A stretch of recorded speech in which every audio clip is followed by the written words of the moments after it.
5 की पंचायत में आपका स्वागत है। नमस्कार, आपके साथ मैं हूं साक्षी जोशी। चीन ने एक बार फिर भारत की सीमा में घुसने की हिमाकत की है। उत्तराखंड के बाराहोटी में चीनी सैनिक 1 किलोमीटर अंदर तक आ गए और करीब 2 घंटे तक घूमने के बाद वापस चले गए। चीन के सैनिकों की ये हरकत उस वक्त हुई है जब भारत के एनएसए अजीत डोभाल चीन की यात्रा पर थे। ये कोई पहली बार नहीं है। 1 महीने पहले भी चीन का हेलीकॉप्टर भारतीय सीमा में घुस आया था, ऊपर ही ऊपर घूम रहा था। दरअसल चीन पिछले कुछ दिन से भारत को गीदड़ भभकी देने में जुटा हुआ है, क्योंकि डोकलाम में भारतीय सैनिकों की तैनाती से चीन बुरी तरह से बौखलाया हुआ है। चीन कभी पाकिस्तान के जरिए चीन के सैनिकों की तैनाती की बात कह रहा है, तो कभी भारत को युद्ध करने के लिए धमका चुका है और अब चीनी सेना ने घुसपैठ की है। 5 की पंचायत में हमारा सवाल है, घुसपैठिए चीन का इलाज आखिर क्या है?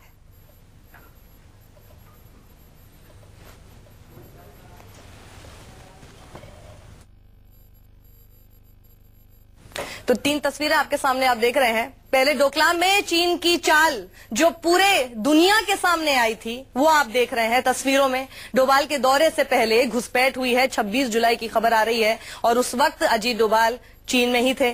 अब उत्तराखंड में चीनी घुसपैठ, अब ये कैसे आखिर इलाज किया जाए, यही समझ नहीं आ रहा है। ये गीदड़ भभकियां चीन की तरफ से लगातार भारत को मिली जा रही हैं, लेकिन क्या चीन भूल गया है कि भारत इस गीदड़ भभकी से डरने वाला नहीं है?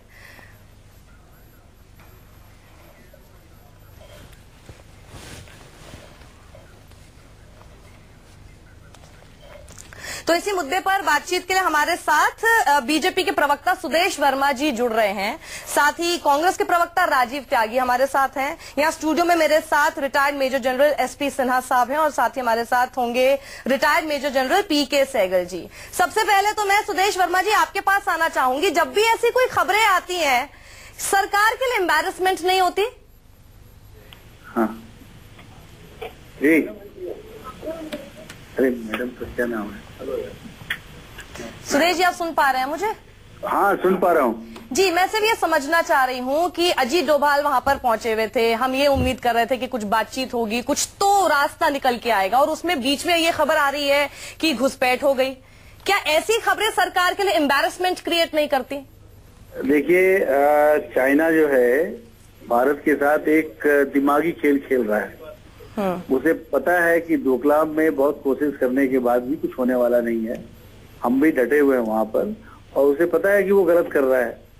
तो आशंका थी कि दूसरी जगह चाइना प्रयास करेगा, और इस तरह के इंकर्जन, देखिए ये मेजर इंकर्जन नहीं है, इस तरह के इंकर्जन होते रहते हैं, वो आते हैं और फिर चले जाते हैं, और हम लोग सिचुएशन को मॉनिटर कर रहे हैं और हम उम्मीद करते हैं कि चाइना जो है इस चीज को समझेगा कि इंटरनेशनल बॉर्डर, इंटरनेशनल नॉर्म, समझने की तो स्थिति से मुझे लगता भी बहुत ही दूर चला गया है ना। अब तो मामला बहुत ऊपर चला गया है, समझने वाली बात होती तो पहले ही समझ जाते।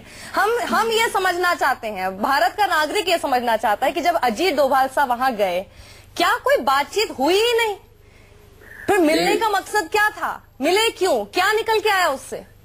देखिए, बायलैटरल रिलेशंस में, डिप्लोमेसी में कभी फुल स्टॉप नहीं होता, कॉमर्स होता है, और डिप्लोमेसी के जरिए बात तो होती है किसी मुद्दे की। यहाँ पे तो ऐसी खबरें आ रही हैं कि कुछ बात ही नहीं की उन्होंने डोकलाम के बारे में। नहीं, अब उनको आने दीजिए तो पता लगेगा। मैं भी आपके जैसे अब यहाँ बैठा हुआ हूँ, ऐसा कोई डायरेक्ट कम्युनिकेशन नहीं है, लेकिन इतना जान लीजिए कि डिप्लोमेसी में सबको पता है, आपके दर्शक को भी पता है कि फाइनल चीज कुछ भी नहीं है, और डिप्लोमेसी के थ्रू ही भारत चाहता है स्टैंड ऑफ खत्म हो। चाइना एग्रेसर है तो चाइना को पीछे हटना पड़ेगा।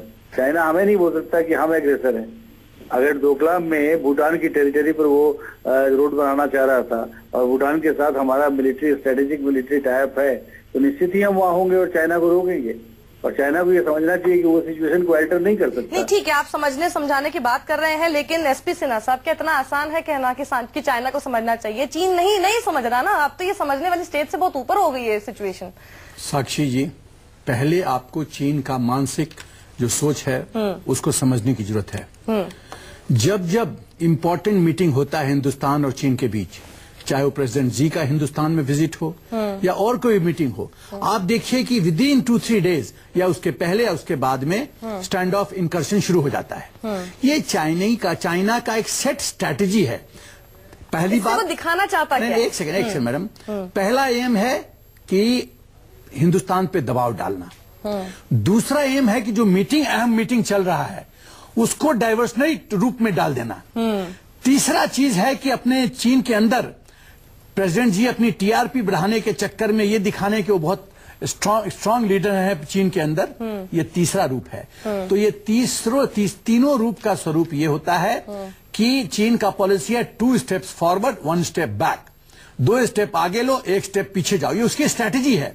और 6 महीना के बाद फिर अच्छा 1 स्टेप वो जो वापस लेगा तो सब लोग खुश हो जाएंगे, देखा चीन ने 1 स्टेप तो पीछे। किस रूप में नजर आने वाला है हमें वो जो 1 स्टेप वापस होगा, वो हमें किस तरह का आप आकलन कर रहे हैं कि ऐसा कुछ ना कुछ अभी जो है ना बयान आ जाएगा? मुझे लगता है डोकलाम में नियर भविष्य में कुछ न कुछ समझौता होगा बिहाइंड द कर्टेन, और धीरे धीरे ट्रुप्स का थिनिंग आउट होगा, ये होगा।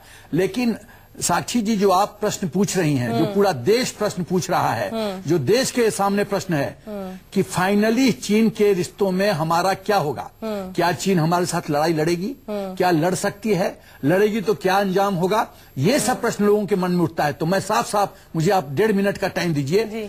चीन की हिम्मत नहीं कि हिंदुस्तान से लड़े, क्योंकि उसकी आर्थिक जो अभी हमारे साथ रिश्ता बना है, अभी 581 करोड़ का मेट्रो का ऑर्डर उसको मिला है, उसका इन्वेस्टमेंट इतना हाई है, रिस्क फैक्टर इतना हाई है कि चीन की हिम्मत नहीं है कि हमसे लड़े। दूसरी बात, चीन प्रोफेशनल आर्मी नहीं है, पीएलए प्रोफेशनल आर्मी नहीं है, वो आर्मी है जो कम्युनिस्ट पार्टी को खुश रखने के लिए अपना पूरा प्रावधान रखती है। तो क्यों बार बार वो 1962 याद दिलाए बताते हैं इसलिए उनको तो याद करना चाहिए कि हम भी तो 1962 में नहीं है ना। साक्षी जी उसका कारण बताता हूँ। 1962 की याद दिलाते हैं तो 1967 को क्यों नहीं याद करते हैं? चीन नाथुला में क्या हुआ वो क्यों नहीं याद करते? 27 फरवरी 1979 को वियतनाम ने जब चीन को हराया उसको क्यों नहीं उल्लेख करते? 62 के बाद एक वार बताइए जो चीन ने जीता, और हम कितना जीते मैं बताता हूँ। 65, 71, 99 सर्जिकल स्ट्राइक। तो हम तो हमारी तो इतनी अचीवमेंट प्रोफाइल है, चीन की क्या प्रोफाइल है? दूसरी बात जो मैं कहना चाहता हूं साक्षी जी कि अंदरूनी जो स्थिति है चीन के अंदर उसमें उथल पुथल हो रहा है। प्रेसिडेंट जी अभी 90th एनिवर्सरी पीएलए का होने वाला है, उसमें अपना वो स्ट्रांग लीडरशिप दिखाना चाहते हैं। एनपीसी का मीटिंग होने वाला है, उसमें प्रेसिडेंट जी अपने सब लॉयलिस्ट को भरना चाहते हैं। उसके बाद दिसंबर एंड के पहले सीपीसी का मीटिंग होने वाला है, उसमें अपनी प्रभुता जमाना चाहते हैं।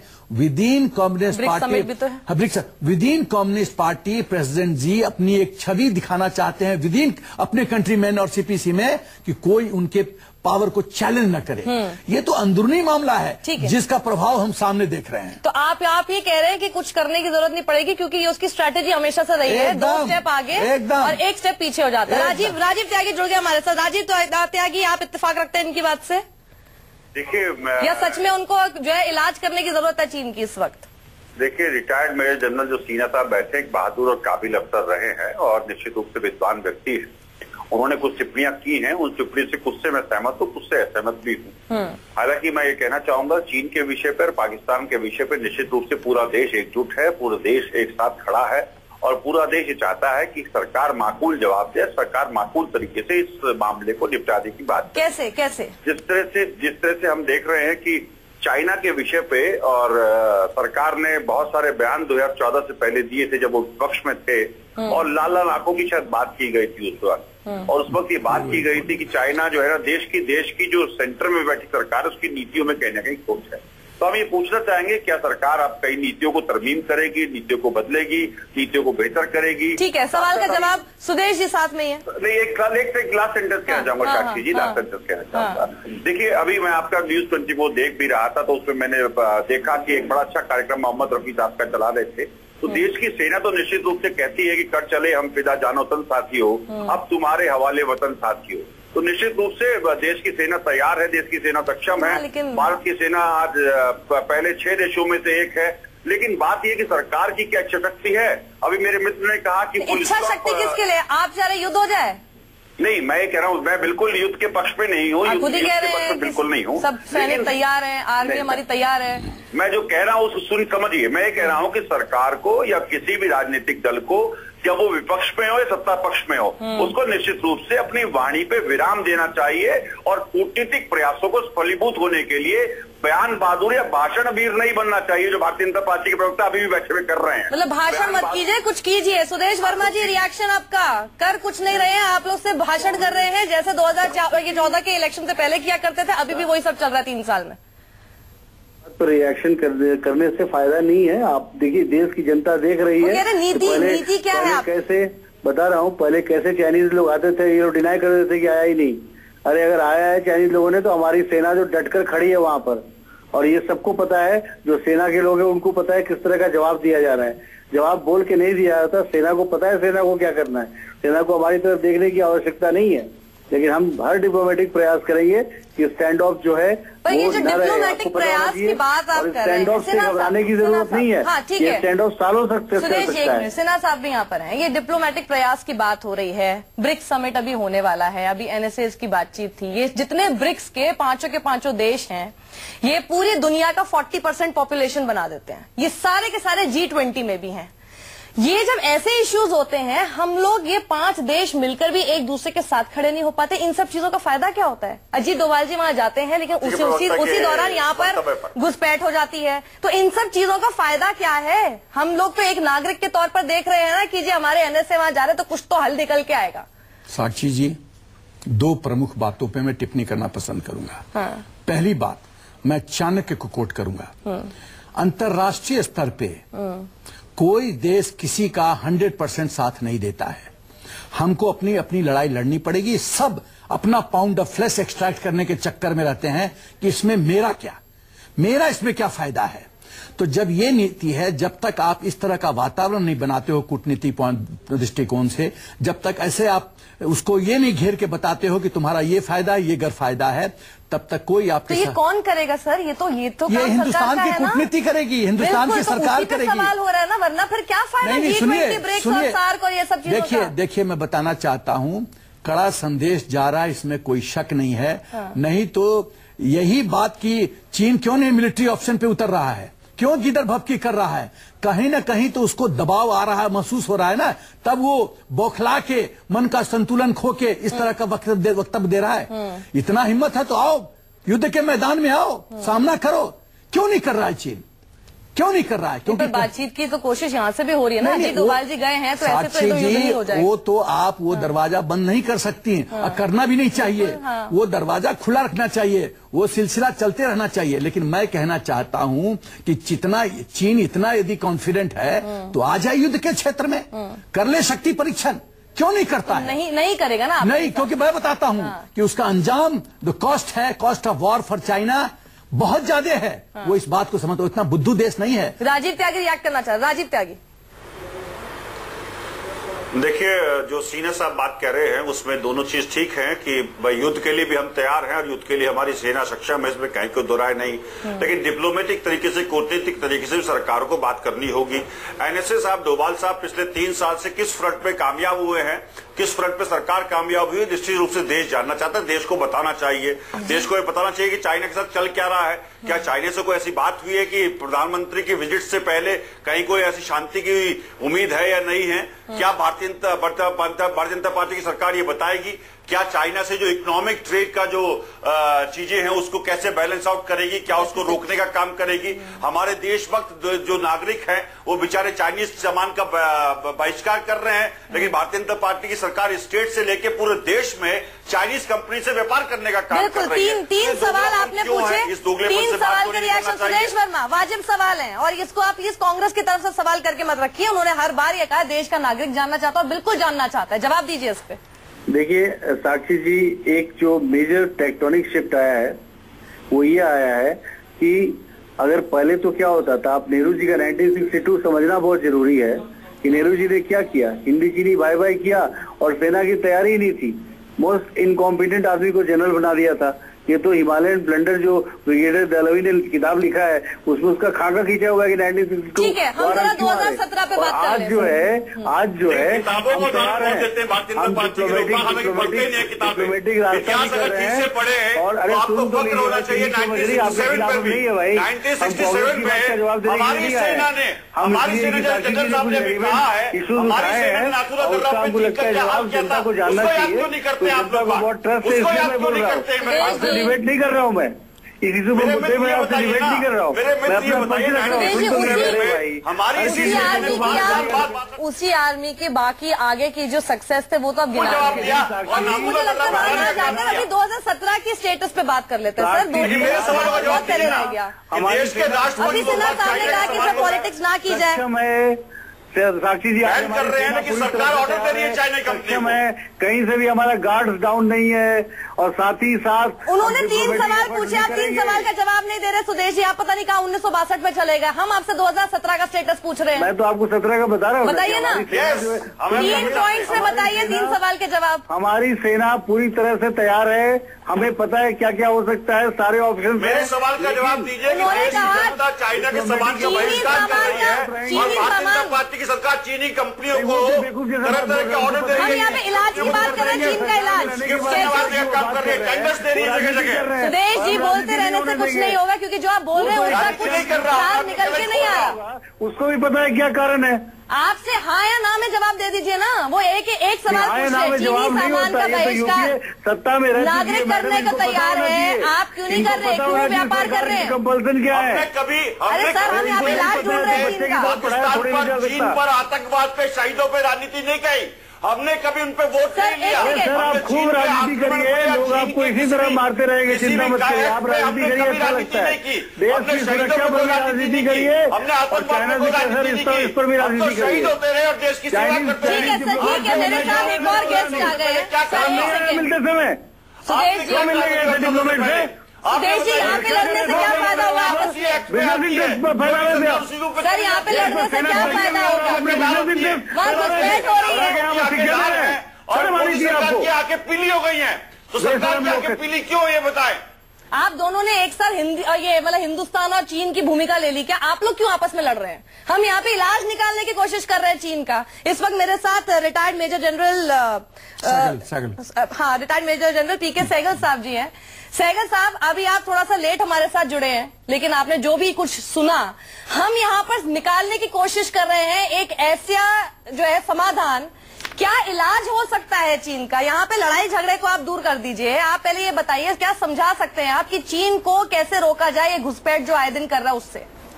मैडम आपने मुझसे पूछा, मैं बताऊं? नहीं, पीके सहगल साहब से सवाल है सर। ओके।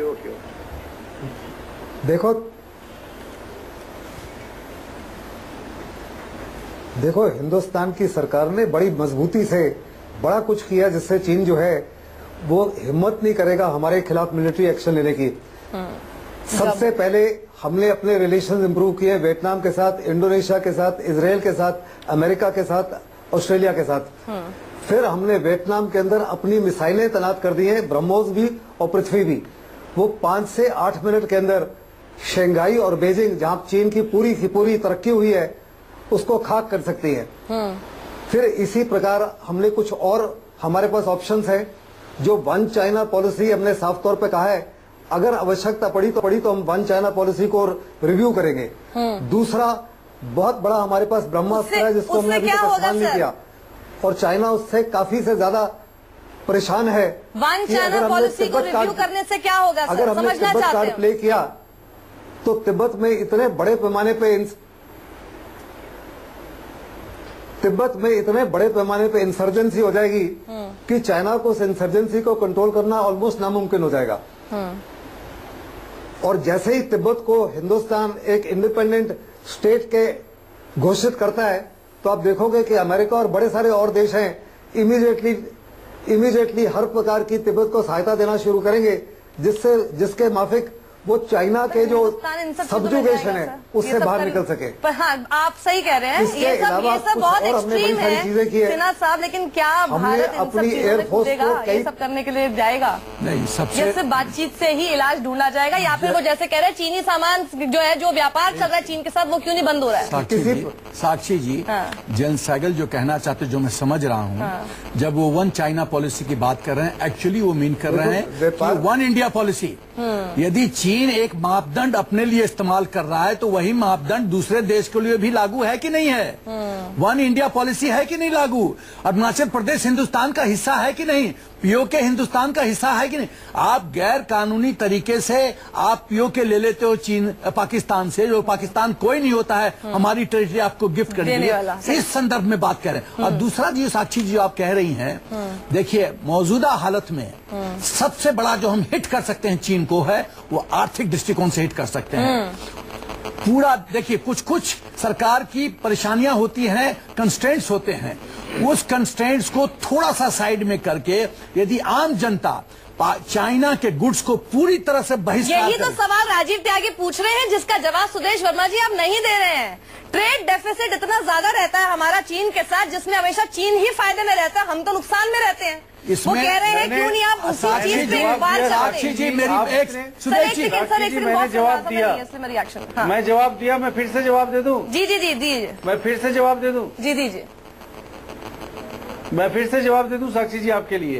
कांग्रेस को एक रिस्पॉन्सिबल पार्टी की तरह ये पता होना चाहिए। सर बीजेपी के प्रवक्ता बन के बात कीजिए सर, कि दो देशों के बीच में सरकार को रेस्पॉन्सिबल होना चाहिए, सरकार को भी जिम्मेदार होना चाहिए। ऐसे ही जवाब चला गया था, पता नहीं पहले भी कहा आपने जवाब दिया था। सरकार को भाषणबाजी से बचना चाहिए, सरकार को बयानबाजी बोलने से बचना ये चाहिए। सवाल राजीव त्यागी ने उठाया, यही सवाल सिन्हा साहब उठा रहे हैं। आप क्यों नहीं एक लाइन में जवाब दे देते इस बात का? नहीं साक्षी जी, मेरा आप जवाब समझे नहीं, मेरा जवाब समझे नहीं।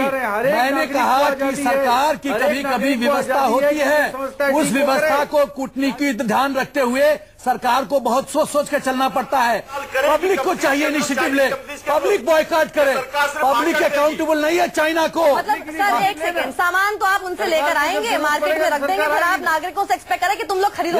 जापान का एग्जाम्पल देता हूँ, क्यों सामान आता है हमारे पास? जापान का एग्जाम्पल देता हूँ। जापान के लोगों ने अमेरिका के नारंगी का बहिष्कार किया। सरकार का उदाहरण दे रहा हूँ। पीके सहगल जी, आपका रिएक्शन इस पर क्या? सरकार, क्या हमारी सरकार ऐसे ही रहेगी कि भाई वहां से सामान तो ले आओ, फिर नागरिक जो है वो अपने हिसाब से करे कि भाई तुम लोग खरीदो मत? हर नागरिक से तो हम तो एक्सपेक्ट करते कि तुम सब लोग राष्ट्रभक्त हो जाओ, लेकिन सरकार की तरफ से व्यापार चलता रहेगा उसी देश के साथ, क्यों भाई? साक्षी एक टिप्पणी मैं भी करना चाहता हूं। नहीं सहगल साहब, नहीं, सरकार बहुत बड़े पैमाने पर स्पेशल इकोनॉमिक जोन्स हैं, जिसमें चीन को यहाँ पर मैन्युफैक्चरिंग के लिए लाने की कोशिश कर रही है, जिससे आपका ये जो लेन देन है उसमें काफी से ज्यादा बैलेंस हो जाएगा। दूसरा, डब्ल्यूटीओ के हम भी मेंबर हैं, डब्ल्यूटीओ के चाइना भी मेंबर है। हम ऑफिशियली गुड्स को बैन नहीं कर सकते क्योंकि डब्ल्यूटीओ में केस हार जाएंगे। हम केवल सरकार जो है, गवर्नमेंट लोगों को अपील कर सकती है कि ये त्योहार वाला सीजन आ रहा है, आपका दिवाली आ रहा है, उसके बाद दुशहरा आ रहा है, फिर न्यू ईयर आएगा, क्रिसमस आएगा। अगर हम चीन के गुड्स को खरीदना बंद कर दें तो कौन से गुड खरीदेंगे? मार्केट में तो चीन के ही गुड्स सारे लाइन पे लगे रहते हैं सर। लेकिन क्वेश्चन है क्या हमारे देशवासी जो हैं, आप अपील कर रहे हैं, बहुत अच्छी अपील कर रहे हैं, लेकिन आप बताइए ना, मार्केट पूरा पटा रहता है सिर्फ चीनी सामान से। अगर उनको लक्ष्मी गणेश तक तो चीन से आ रहे हैं। यस, वो भरा हुआ है, लेकिन अगर लोग यस, बिल्कुल सही, आपके जिन भगवानों को पूजा करते हो वो भी चीन से आ रहे हैं, लेकिन हमारे देश जो हैं वो देश प्रेमी है, देशभक्त हैं। नहीं सर, लेकिन जवाब अभी भी नहीं मिल रहा। राजीव त्यागी, रिएक्शन आपका?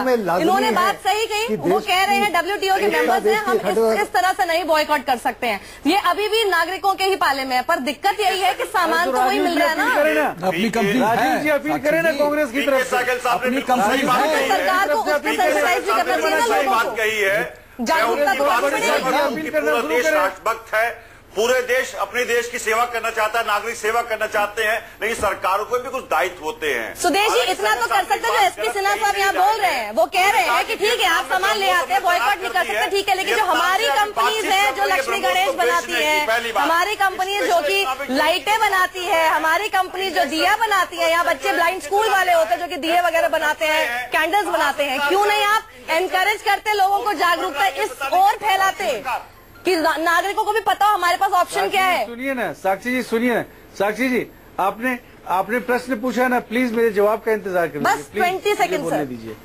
आपने देखा कि मन की बात में प्रधानमंत्री जी ने क्या बोला, आपने सुना? उन्होंने बात की गरीबों की जो दिया बनाते हैं, गरीबों की जो बनाते हैं उसका इस्तेमाल करें। राजीव जी, अरे भाई साहब सुन तो लीजिए, आपको क्या प्रॉब्लम है यार? अरे सुन तो लीजिए, प्रॉब्लम क्या है आपको? अरे कृपया भाषण प्रश्न पूछा है तो जवाब तो सुन लीजिए का मामला है यार। आपसे तो डिबेट करना बहुत मुश्किल है भाई। आप बोलिए कि ये राजीव त्यागी दर्शन नहीं है भाई। सुदेश जी, आप राजीव त्यागी दर्शन नहीं है, पूरे टाइम अगर आप मैं एक्सपेक्ट कर रही थी कि आप सवालों के जवाब देंगे। यहाँ पे बहुत अच्छे कांग्रेस अपील करे ना, कांग्रेस अपील करे ना, सब इतने बढ़िया बातें कह रहे हैं, हमारे पास एक्सपीरियंस है, लेकिन आज जो सवाल उन्होंने खड़े किए जवाब आप लोग के पास नहीं है। सिर्फ लड़ने झगड़ने से सर नहीं होगा, यहाँ पे इलाज ढूंढने की जरूरत है। चीन के लिए इलाज क्या है ताकि इस तरह के घुसपैठ ना हो, इतना जरूर है। एसपी सिन्हा साहब जैसे कह रहे हो, पीके सहगल साहब कह रहे हैं, हमारा देश बिल्कुल सशक्त है, आर्मी सशक्त है, चीन गुस्ताखी भी नहीं करेगा हमारे साथ युद्ध करने की इस वक्त। यहाँ रुकेंगे थोड़ा सा ब्रेक के लिए, ब्रेक के बाद जल्द लौट रहे हैं। आप सभी का हमारे साथ जुड़ने के लिए बहुत बहुत शुक्रिया।